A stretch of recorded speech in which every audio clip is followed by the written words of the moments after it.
കുഞ്ഞുങ്ങൾ ജനിച്ചാൽ തൊട്ട് അവർ കരയുന്നുണ്ടാവാം. റീസൺസ് എന്താണെന്ന് മനസ്സിലാക്കി നമ്മൾ പാട് വരുന്നുണ്ടാവില്ലേ. പ്രത്യേകിച്ച് ഒരു 3 മാസം വരെയുള്ള കുഞ്ഞുങ്ങളാണെങ്കിൽ നമുക്ക് വളരെ ബുദ്ധിമുട്ടായിരിക്കും അത് മനസ്സിലാക്കിയെടുക്കാൻ വേണ്ടിയിട്ട്. അപ്പോൾ നമുക്ക് കുഞ്ഞുങ്ങൾ എന്തിനാണ് കരയുന്നത്, അതിന് വേണ്ടി നമുക്ക് എന്ത് ചെയ്യാൻ പറ്റും എന്നാട്ടോ ഈ വീഡിയോയിൽ നോക്കാൻ പോകുന്നത്. അപ്പോൾ നമുക്ക് ആദ്യം തന്നെ കുഞ്ഞ് കരയാനുണ്ടായിരുന്ന ഫസ്റ്റ് റീസൺ എന്ന് പറയുന്നത് വിശപ്പായിരിക്കും, ഹങ്കർ.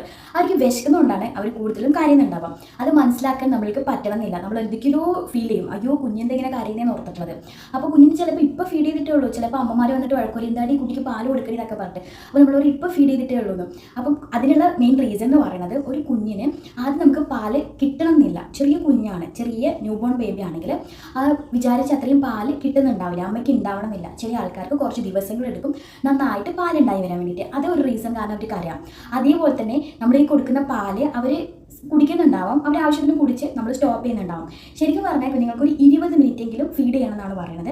20 മിനിറ്റ് ഫീഡ് ചെയ്യുന്ന സമയത്ത് അതിൽ 10 മിനിറ്റ് ആദ്യത്തെ പാലും പിന്നത്തെ 10 മിനിറ്റ് പിൻപാലും എന്നാണ് പറയുന്നത്. ആദ്യത്തെ പാലിൽ കൂടുതൽ വാട്ടർ കണ്ടന്റാണ് അടങ്ങിയിരിക്കുന്നത്, പിൻപാലിലാണ് അവർക്ക് നന്നായിട്ട് കൊഴുപ്പുണ്ടാവുക. അപ്പം ആദ്യം നമ്മൾക്ക് കുഞ്ഞുങ്ങൾക്ക് വേണ്ടുന്ന വെള്ളമാണ് അവർ കൂടുതൽ കഴിക്കുന്നത്, പിന്നെയാണ് കൊഴുപ്പ്. ഈ കൊഴുപ്പിലാണ് അവരുടെ ഫുഡ്, നല്ല വയറ് നിറച്ച് കിടക്കുന്ന ഫുഡ് ഉള്ളത്. അതുകൊണ്ട് തന്നെ ഈ ആദ്യം ഒരു 10 മിനിറ്റ് മാത്രം കുടിക്കുകയാണെങ്കിൽ കുഞ്ഞുങ്ങൾക്ക് പെട്ടെന്ന് പിന്നെ വേഗം വിശക്കും. വെള്ളമല്ലേ, അത് പെട്ടെന്ന് ഡൈജസ്റ്റ് ആവുന്നതുകൊണ്ട് പെട്ടെന്ന് വിശക്കും. അതുകൊണ്ട് പെട്ടെന്ന് കാര്യം. അതുകൊണ്ട് കുഞ്ഞുങ്ങൾക്ക് 20 അരമണിക്കൂറോളം ഫീഡ് ചെയ്യാന്നുള്ളത് വളരെ ഇമ്പോർട്ടൻ്റ് ആണ്. ഇത് വെയിറ്റ് ഗെയിനിങ്ങിനും വളരെ ഇമ്പോർട്ടൻ്റ് ആയിട്ടുള്ള കാര്യം കേട്ടോ. അവർക്ക് സക്കിങ്ങിൻ്റെ പ്രോബ്ലം ഉണ്ടാവാം. ആദ്യമായിട്ട് ജനിക്കുന്ന കുഞ്ഞുങ്ങൾക്ക് ഏത് രീതിയിൽ സക്ക് ചെയ്തെടുക്കണം എന്നുള്ളൊരു ബുദ്ധിമുട്ട് ഉണ്ടാവാം. നമ്മളോട് അവർക്ക് പറയാൻ പറ്റില്ലല്ലോ. അപ്പം ആ സക്കിങ്ങിൻ്റെ പ്രോബ്ലത്തിൻ്റെ കാര്യത്തിലും അവർക്ക് വയറ് നിറച്ച് ഭക്ഷണം അല്ലെങ്കിൽ പാൽ എത്താത്തത് കൊണ്ടും വിശപ്പിൻ്റെതായ ഒരു രീതിയിൽ അവർക്ക്, അപ്പം അത് അമ്മമാരെ വാച്ച് ചെയ്ത് മനസ്സിലാക്കുക ഏത് രീതിയിലാണ്, എന്താണ് കുഞ്ഞിൻ്റെ പ്രോബ്ലം എന്നുള്ളത്. നമുക്ക് ഡിസ്കംഫർട്ടബിൾ, നമ്മൾ കൊടലിൽ അവർക്കൊരു ബുദ്ധിമുട്ട് ഫീൽ ചെയ്യുക. കാരണം അവരുടെ ഡൈജഷൻ സിസ്റ്റമൊക്കെ ആയി വരുന്നേ ഉള്ളൂ. ന്യൂ ബോൺസ് ആണെങ്കിൽ, കുറച്ച് മുതിർന്ന ഒരു 3 മാസം കഴിഞ്ഞ കുഞ്ഞുങ്ങളാണെങ്കിൽ മോഷൻ പോകുന്ന കാര്യത്തിൽ ഭയങ്കര ബുദ്ധിമുട്ട് ഫീൽ ചെയ്യും. അവർക്കത് ശരിക്കും കറക്റ്റായിട്ട് പോകാതിരിക്കുമ്പോൾ അവർക്ക് ഗ്യാസിൻ്റെതായ പ്രശ്നങ്ങളൊക്കെ ഉണ്ടെങ്കിൽ അവരിങ്ങനെ കരഞ്ഞുകൊണ്ടേയിരിക്കാം. അപ്പോൾ നമ്മൾക്ക് അവരെ കുറച്ച് വാച്ച് ചെയ്യുന്ന സമയത്ത് നമുക്ക് മനസ്സിലാവും അവരിന്ന് മോഷൻ പോയിട്ടുണ്ടോ എന്നൊക്കെ നമ്മളൊന്ന് ചെക്ക് ചെയ്യുക, ചിന്തിക്കുക. അപ്പോൾ നമുക്ക് തന്നെ മനസ്സിലാവും കുഞ്ഞ് ആ ഒരു റീസണിൽ കരയാട്ടോ. അപ്പോൾ നമ്മളിങ്ങനെ വളരെയധികം കരഞ്ഞുകൊണ്ടിരിക്കുകയാണ്, റീസൺസ് മനസ്സിലാവുന്നില്ലെങ്കിൽ ഇതൊരു റീസൺ ആവാം കുഞ്ഞുങ്ങൾക്ക് കുടലിലൊരു ഡിസ്കംഫർട്ടബിൾ ഫീൽ ചെയ്യുന്നതുകൊണ്ട്.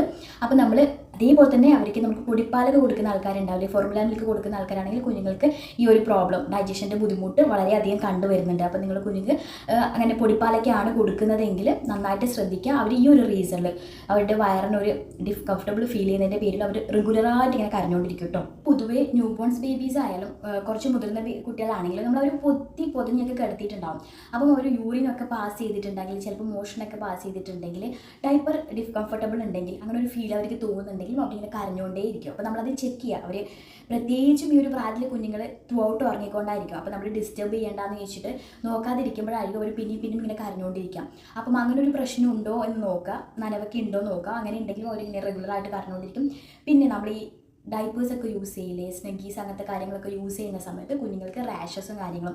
ഇനി അങ്ങനെ എല്ലാം യൂസ് ചെയ്യുന്നെങ്കിൽ പോലും നമ്മൾ രാത്രിയൊക്കെ ഉറക്കത്തിൽ നമ്മൾ ശ്രദ്ധിക്കാതെ പോയ ഒരു നനവിൽ തന്നെ കിടക്കുകയാണെങ്കിൽ അവർക്ക് റാഷസൊക്കെ വരാൻ ചാൻസ് ഉണ്ട്. പ്രത്യേകിച്ചും ഇങ്ങനെ ഇറുകി കിടക്കുന്ന സ്ഥലമാണ്, പൊതിച്ച് വെച്ചിരിക്കില്ല നമ്മൾ, അപ്പോൾ അങ്ങനെ റാഷസ് വരാൻ ചാൻസ് ഉണ്ട്. അപ്പോൾ അതിൻ്റെ പെയിനിൽ അല്ലെങ്കിൽ എന്തെങ്കിലും ചൊറിച്ചൊരു പോലെ ഫീൽ ചെയ്തിട്ടൊക്കെ അവർ റെഗുലറായിട്ട് കരഞ്ഞുകൊണ്ടിരിക്കും. അപ്പോൾ ഇങ്ങനെ റെഗുലറായിട്ട് കരഞ്ഞുകൊണ്ടിരിക്കുമ്പോൾ നമ്മൾ ശ്രദ്ധിക്കേണ്ട ഒരു കാര്യത്തിൽ ഒന്നാട്ടോ, ഡൈപ്പർ റാഷസ് അങ്ങനെ എന്തെങ്കിലും ഉണ്ടെങ്കിൽ റെഗുലറായിട്ട് അവർ കരഞ്ഞുകൊണ്ടേയിരിക്കും. പിന്നത്തെ ഒരു കാര്യമാണ് ഉറക്കം ഉറങ്ങാൻ പറ്റുന്നില്ലെങ്കിൽ ചില കുഞ്ഞുങ്ങളിങ്ങനെ കരഞ്ഞുകൊണ്ടേയിരിക്കും. അത് നമ്മൾ 3 മാസം വരെയുള്ള കുഞ്ഞുങ്ങൾ മാത്രമല്ല, അതിലങ്ങോട്ട് വലുപ്പമുള്ള കുഞ്ഞുങ്ങളാണെങ്കിലും, ഒരു ന്യൂ ബോൺസ് ബേബീസ് കഴിഞ്ഞിട്ടാണെങ്കിലും 6 മന്ത്സ് 7 മന്തിലായാലും കുഞ്ഞുങ്ങൾക്ക് ഉറക്കം എന്ന് പറയുന്നത് വന്നിട്ട് ഉറങ്ങാൻ പറ്റാത്ത അങ്ങനത്തെ ഒരു ഫീൽ ഉണ്ടെങ്കിലും അവരിങ്ങനെ റെഗുലറായിട്ട് കരഞ്ഞുകൊണ്ടിരിക്കും ഉറക്കമുള്ളതുകൊണ്ട്. അപ്പോൾ നമ്മൾ തീർച്ചയായിട്ടും അവർക്ക് അതിനുള്ളൊരു അറ്റ്മോസ്ഫിയർ ഉണ്ടാക്കി കൊടുക്കുക എന്നുള്ളതാണ് മസ്റ്റായിട്ട് കാര്യം വരുന്നത്. ഒത്തിരി സൗണ്ടും കാര്യങ്ങളൊന്നും ഇടാതെ അവർക്ക് കാമായിട്ട് ഉറങ്ങാനുള്ളൊരു സിറ്റുവേഷൻസ് ഉണ്ടാക്കി കൊടുക്കാം. അതേപോലെ തന്നെ കുഞ്ഞുങ്ങൾ ആരെങ്കിലുമൊക്കെ വീട്ടിൽ കുഞ്ഞിനെ കാണാനൊക്കെ വരില്ലേ, അത് ചിലപ്പോൾ കുഞ്ഞ് ഉറങ്ങുന്ന സമയത്തായിരിക്കും. അപ്പോൾ ആ സമയത്ത് നമ്മൾ അവരെ എടുത്തിട്ട് അവരെ കൊണ്ട് കളിപ്പിക്കുക, അങ്ങനെ. അപ്പോൾ അവർക്കത് ശരിക്കും ടയേർഡായിരിക്കും, അവർ കരഞ്ഞുകൊണ്ടേയിരിക്കും. ആ ഒരു റീസൺ. അപ്പോൾ നമ്മൾ ആരായാലും എന്തായി കഴിഞ്ഞാലും കുഞ്ഞ് ഉറങ്ങുന്ന സമയമാണെങ്കിൽ, അല്ലെങ്കിൽ ഉറങ്ങേണ്ട സമയമാണ്, കുഞ്ഞ് കുറച്ച് നേരമായി ആക്റ്റീവായിട്ട് ഇരിക്കുകയാണ്, അവർക്ക് സ്റ്റാർട്ടിംഗ് ആണ് ഉറക്കേണ്ടതെന്ന് മനസ്സിലാക്കാനും അതിന് വേണ്ടിയിട്ട് അവരിങ്ങനെ റെഗുലറായിട്ട് കരഞ്ഞുകൊണ്ടിരിക്കും. അപ്പോൾ അവരെങ്ങനെ ഡിസ്കംഫർട്ടബിൾ ആക്കി വെക്കാതെ പെട്ടെന്ന് തന്നെ ഉറക്കാൻ വേണ്ടി ശ്രമിക്കുക. പറഞ്ഞു വരുന്നത് ക്ലോത്തിങ് ആട്ടോ, ഡ്രസ്സിങ്. അവർക്ക് കൊടുക്കുന്ന ഡ്രസ്സ് അത് അവരെ ഡിസ്കംഫർട്ടബിൾ ആക്കാട്ടോ.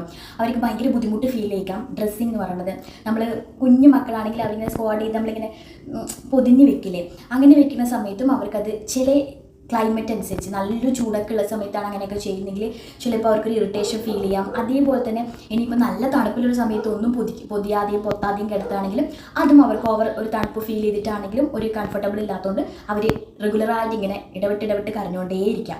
അപ്പോൾ അതാണൊന്നും കൂടെ ചെക്ക് ചെയ്യാം. ചില ആൾക്കാർക്കൊക്കെ ഡ്രസ്സ് ഇടാതെ ഇങ്ങനെ കിടത്തിയിട്ടുണ്ടാവും.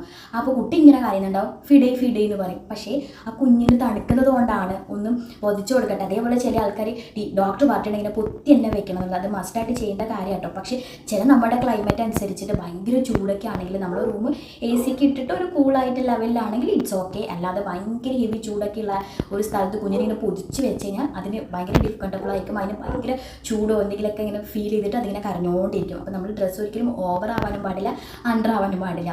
ഒരു ലെവലിൽ കുഞ്ഞിനെ നമ്മൾക്ക് പരിചരിക്കുമ്പോൾ നമുക്ക് മനസ്സിലാവും കുഞ്ഞിന് ഭയങ്കര ഹെവി എൻ്റെ പേഴ്സണൽ എക്സ്പീരിയൻസ് വെച്ച് പറയാം. 2 മക്കളും ജനിച്ചത് ജനുവരി മാർച്ച് ആ ഒരു സമയത്താണ്. അപ്പം ഭയങ്കര ചൂടായിരുന്നു. അപ്പം അവർക്കിങ്ങനെ പൊതിഞ്ഞ് വെക്കുമ്പോൾ അവർക്ക് ഭയങ്കര കംഫർട്ടബിളായിട്ട് ഫീൽ ചെയ്തിട്ട് അവർ കരഞ്ഞിട്ടുണ്ടായിരുന്നു. അപ്പോൾ ഞാനത് സമ്മതിച്ചിട്ടുണ്ടായിരുന്നില്ല. ഞാൻ മിതമായ രീതിയിലായിരുന്നു അവർക്ക് ഞാൻ പൊതിച്ചു കൊടുത്തിട്ടുണ്ടായിരുന്നത്. അതൊക്കെ അമ്മമാർ മനസ്സിലാക്കി കരയുന്നത് എന്താണെന്ന് മനസ്സിലാക്കിയിട്ട് അത് അവർക്ക് വേണ്ടിയിട്ട് ക്ലിയർ ചെയ്ത് കൊടുക്കേണ്ടതാണ്. ഇനി ലാസ്റ്റ് പറയാനുള്ളത് വെച്ചാൽ ഓവർ സ്റ്റിമുലേഷൻ. നമ്മൾക്ക് കുഞ്ഞിന് എന്ത് കാര്യങ്ങളും ഒരു ഓവറായിട്ട് ഫീൽ ചെയ്യാം. ചില സമയത്ത് വീട്ടിലുള്ള സൗണ്ടും കാര്യങ്ങളൊക്കെ ഓവറായിട്ട് ഫീൽ ചെയ്യാം. പിന്നെ റൂമിൻ്റെ അകത്തുള്ള ലൈറ്റ് ഓവറായിട്ട് ഫീൽ ചെയ്യാം. അതേപോലെ തന്നെ കുട്ടീനെ എടുത്തിട്ട് വെറുതെ കുലുക്കിയിട്ടും തള്ളിയിട്ട് വാട്ടിയിട്ടൊക്കെ കളിച്ചുകൊണ്ടിരിക്കുക. ഇതൊക്കെ ചിലപ്പോൾ അവർക്ക് ഇറിറ്റേഷൻ ഉണ്ടാക്കാം. അതേപോലെ തന്നെ അവർക്ക് ഈ ഉറങ്ങേണ്ട സമയത്ത് ഉറക്കാതെ എനിക്ക് അച്ഛനമ്മമാരെല്ലാം വെറുതെ കളിപ്പിച്ചുകൊണ്ടിരിക്കുക. നമ്മൾക്ക് കുഞ്ഞിനോടുള്ള വാത്സല്യം കാരണം നമ്മളിങ്ങനെ ചെയ്യാതിരിക്കാം. പക്ഷേ കുഞ്ഞിന് ടയേർഡായിട്ടൊന്ന് കിടന്നാൽ മതി എന്നുണ്ടാവും. അങ്ങനെയൊക്കെ അവരെ ഡിഫിക്കൽട്ടബിൾ ചെയ്തുകൊണ്ടിരിക്കുക. അവർക്ക് ഇഷ്ടമില്ലാത്ത കാര്യങ്ങൾ ഇങ്ങനെ ചെയ്തുകൊണ്ടിരിക്കുക. കൂടുതൽ ലൈറ്റ്, കൂടുതൽ സൗണ്ട്, ഇതുപോലെ തന്നെ എല്ലാവരും കൂടെ വെറുതെ കളിപ്പിച്ചുകൊണ്ടിരിക്കുക. ഇങ്ങനെയൊക്കെ ചെയ്യുമ്പോൾ അവർക്ക് ഭയങ്കര ഇറിറ്റേഷൻ ഫീൽ ചെയ്യും. അവർ കരഞ്ഞുകൊണ്ടേയിരിക്കും. അവരുടെ ഒരു പ്രായം ഒരു 6 മാസം വരെ 3 മാസം വരെ മസ്റ്റായിട്ടും അവർക്ക് ഉറക്കെ പിന്നെ കുറച്ച് കളിയാണ്. പിന്നെയാണ് അവർ ഒരു 6 മാസം വരെ കുറച്ചും കൂടെ അവർ കളിച്ചു തുടങ്ങും. പിന്നെ അതിന് ശേഷമാണ് അവരെല്ലാവരുമായിട്ട് കുറച്ചൊന്ന് കമ്മ്യൂണിക്കേറ്റ് ചെയ്യാനും എല്ലാവരുമായിട്ടൊന്ന് സോഷ്യൽ ആവാനും തുടങ്ങുക. അപ്പോൾ അതുവരെ അവരുടെ സ്പേസിനെ നമ്മൾ എപ്പോഴും അവർക്ക് വേണ്ടിയിട്ട് കംഫർട്ടബിളായിട്ട് വെക്കാൻ വേണ്ടി ശ്രമിക്കുക. അപ്പോൾ ഈ ഒരു റീസണിൻ്റെ പേരിലൊക്കെ അവർ വല്ലാതെ കരഞ്ഞുകൊണ്ടിരിക്കും. അപ്പോൾ നമ്മൾ കുഞ്ഞ് കരയുന്നത് എന്താണോ എന്നുള്ളത് നമ്മൾക്ക് ആദ്യം ന്യൂ ബോൺസ് ആകുമ്പോൾ നമുക്കൊരു ഐഡിയ ഉണ്ടാവില്ല. അപ്പോൾ ഈ കാര്യങ്ങളൊക്കെ ഓർത്തിരിക്കുക. ഇങ്ങനെ എന്തെങ്കിലുമൊക്കെ ഡിസ്കംഫർട്ടബിൾ അവർക്ക് ഫീൽ ചെയ്യുന്നുണ്ടോ എന്നൊന്ന് ചെക്ക് ചെയ്യുക. എന്നിട്ട് അവരെ കംഫർട്ടബിൾ ആക്കാൻ വേണ്ടിയിട്ട് അമ്മമാരും അതുപോലെ വീട്ടിലുള്ളവരും ശ്രമിക്കുക. എപ്പോഴും കുട്ടി കരയുന്നത് വിശക്കണം എന്നല്ല, അതൊരു റീസണാണ്.